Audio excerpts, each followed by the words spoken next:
خلقكم من نفس واحدة ثم جعل منها زوجها وأنزل لكم من الأنعام ثمانية أزواج يخلقكم في بطون أمهاتكم خلقا من بعد خلق في ظلمات ثلاث ذلكم الله ربكم له الملك لا إله إلا هو فأنى تصرفون وإن تكفروا فإن الله غني عنكم ونشهد أن لا إله إلا الله وحده لا شريك له ونشهد أن محمدا عبده ورسوله صلى الله عليه وعلى آله وصحبه وسلم تسليما كثيرا إلى يوم الدين أما بعد فاتقوا الله أيها المسلمون وابتغوا إليه الوسيلة بفعل ما يقربكم إلى مرضاته ويبعدكم عن سخطه.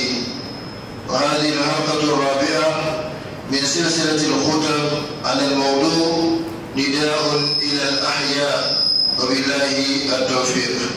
Chers frères et sœurs en islam, la loi appartient à Allah, Seigneur absolu de l'univers, qui vous a créé tous d'une personne unique, Adam, et a tiré de son épouse Hawa, et il a fait descendre, créer pour vous 8 éléments de couple de bestiaux.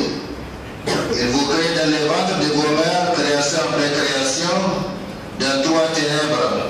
Tel est Allah, votre Seigneur. À lui appartient toute la vérité. Point de divinité, digne d'adoration à part lui, comment pouvez-vous vous détourner de son culte? Nous témoignons et Allah suffit pour témoin qu'il n'y a point de divinité digne d'adoration hormis Allah, l'unique sans associé, et que Mohammed sallallahu alayhi wa sallam est son serviteur et son envoyé. Qu'Allah lui accorde abondamment ses prières, son salut, ses miséricordes, ses bénédictions, ainsi qu'à sa sainte famille, à ses fidèles compagnons et à tous ceux qui emboîteront leur pas dans les chemins du bien jusqu'au jour de la résurrection. Chers frères et sœurs islam, craignez Allah comme il le faut et cherchez les moyens qui vous rapprochent de son agrément et vous éloignent de son gourou ici-bas et de l'au-delà. Voici la 4e partie de notre thème intitulé Appel aux vivants. Qu'Allah nous conforme davantage à son bon traitement. Chers frères et sœurs islam, comme nous l'avons dit, l'homme est créé pour adorer son Seigneur Allah subhanahu wa ta'ala et il est établi sur cette terre pour assurer la succession des générations humaines conformément à la volonté divine. Cela signifie que toutes les activités de l'homme doivent tendre à concrétiser cette adoration qui englobe tous les aspects et tous les domaines de la vie humaine sans exception aucune. Allah nous aide à mieux comprendre cela et nous aide à ne pas faire hors sujet par rapport à la mission pour laquelle nous sommes créés et placés sur cette terre. Chers frères et sœurs islam, avant de voir comment faire pour éviter de vivre une vie hors sujet, nous allons vous donner la définition de l'adoration en islam et ce que cela sous-entend. Sachez que les savants musulmans ont défini l'adoration comme suit: Al-ibadatu ismun jami'un li kulli ma yuhibbuhu Allah wa yarda min al-af'al wal aqwal al-zahira wal batina.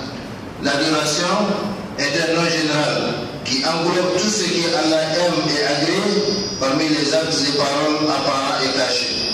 On comprend à partir de cette définition que l'essence de l'adoration est très vaste et qu'elle englobe même la lieutenance pour laquelle l'homme est établi sur cette terre.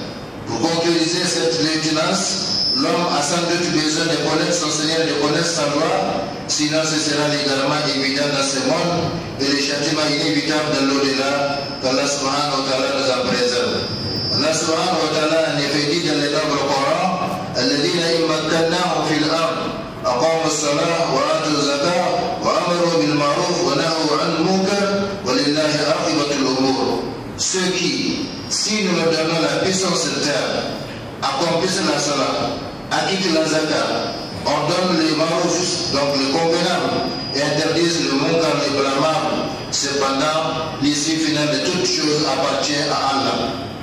La réalité de l'adoration pour laquelle l'homme est créé se révèle à travers 2 points fondamentaux. Le premier, la prise de conscience du but ou de l'objectif de la création de l'être humain, en ce sens que ce dernier doit se rappeler partout et toujours cet objectif, quel quel que soit l'état dans lequel se trouve, la santé, la maladie, la richesse, la pauvreté, le pouvoir, la subordination, la jeunesse, la vieillesse, etc.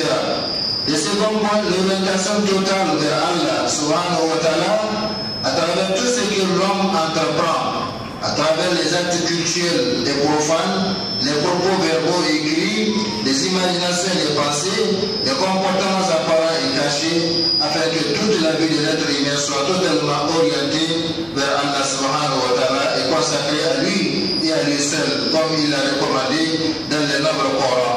قل إن صلاتي ونسكي ومحياي ومماتي لله رب العالمين لا شريك له وبذلك أمرت وأنا أول المسلمين. Dit en vérité, ma salat, salat des prières, mes actes de dévotion, ma vie et ma mort appartiennent à Allah, le Seigneur de l'univers. À lui nul associé, et voilà ce qui m'a été ordonné, et je suis le premier à me soumettre.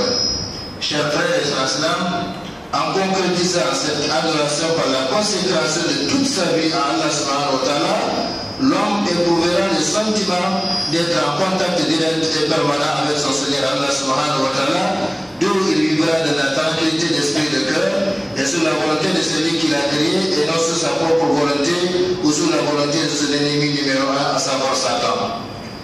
عن ابي هريره رضي الله عنه عن النبي صلى الله عليه وسلم قال ان الله تعالى يقول يا ابن ادم تفرغ لعبادتي املا صدرك غنى واسد فقرك والا تفعل ملأت يديك شغلا ولم اسد فقرك رواه الترمذي وقال حديث حسن. Ô fils d'Adam, sois disponible pour m'adorer, sois disponible pour mon adoration. Je remplirai ton cœur de richesses et comblerai ta pauvreté. Si tu ne le fais pas, je remplirai alors tes mains d'occupation et ne comblerai pas ta pauvreté, c'est-à-dire tes besoins, hadith rapporté par At-Tirmidhi. Chers frères et sœurs, concrétiser l'adoration, c'est vivre toujours sous la volonté du Seigneur et par conséquent sous sa satisfaction, d'où l'homme sera prêt pour la rencontre de son Seigneur afin de recevoir le salaire de son adoration sans aucune crainte. Voilà en réalité le paradis terrestre. Vivre conformément à la volonté du Créateur. Quiconque aura vécu ce paradis terrestre en faisant Allah subhanahu wa ta'ala tout ce qu'il aime agréer, vivra Inch'Allah le paradis de l'au-delà, où Allah lui fera et lui donnera tout ce qu'il désirera. Un paradis dans lequel il y aura des délices que l'œil n'a jamais vu, dont l'oreille n'a jamais entendu parler et que le cœur humain n'a jamais imaginé. Tel est le succès final de l'éternel. بارك الله لي ولكم في القرآن الكريم.